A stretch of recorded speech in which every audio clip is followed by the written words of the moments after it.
Kento just gave me a lolly on which I got rid of before I started. Well, there's another Scottish poem. I learned this for Kento this, so I'll see if we can get through it. I've never done it before, but that's always precursors just in case you forget the line. Written by a fellow called J.P. Bourke in about 1900 on the goldfields of Western Australia. And the poem relates to two Scottish miners who decide they're going to give up the grog. And it'll be no surprise to you that it doesn't work. There's a word in the poem called fantods. Fantods were the name that they gave to the characters you see when you got the DTs. All right? So when you hear fantods, that's what fantods is all about.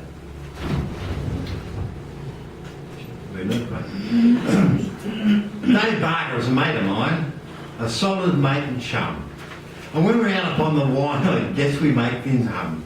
We go the pace all fair and square, but rapid I'll allow, and start from well just anywhere and wind up anyhow. When Dave and me's out in the loose, we follow us close and keen, and samples every kind of juice, from rum to kerosene. There's all good fish come to our net, the Barker's net and mine, and our intentions are, you bet, most strictly genuine. We beats about upon the ramp and does up all our tin, then Dave strikes out the cab and I joins in. And then the panorama starts, the queerest kind of face. Fat little blokes and smaller tarts and funny bobtail snakes. And presently a big galoot drops down the chimney flue and taking up Dave's blucher boots as lads here's luck to you. And all that time it's blinking hot, and spare me crimson days, you never heard such blanky rot as what them fantods says. Well, coming on this last old year, I says to Dave, old chap, we pays a lot too dear, these fantod fakes to see. We grafts and grinds and stints our grub, but if we socked our rent, we soon could buy a blanky pub, or stand for Parliament. What say to putting in a peg? Swear off, old mate, what say? Says he, you're on, we'll spike the keg, for good and all till May. And then our two right hands we clasped, the agreement for the bind, and felt like then their army chaps what's left all sin behind. If any try to pull our leg, this coming old Monet, we shout, no, we'll spike the keg, home flush and fast till May. Well, Dave and me, we saunters down along the blooming street, and every acquaintance in the town would want to stand a treat. They'd pull and press and chafe and beg till last we break away and say, no, spike the keg. No booze for us till May. Well, Dave, he comes from Aberdeen, and Sandy Mac was tight.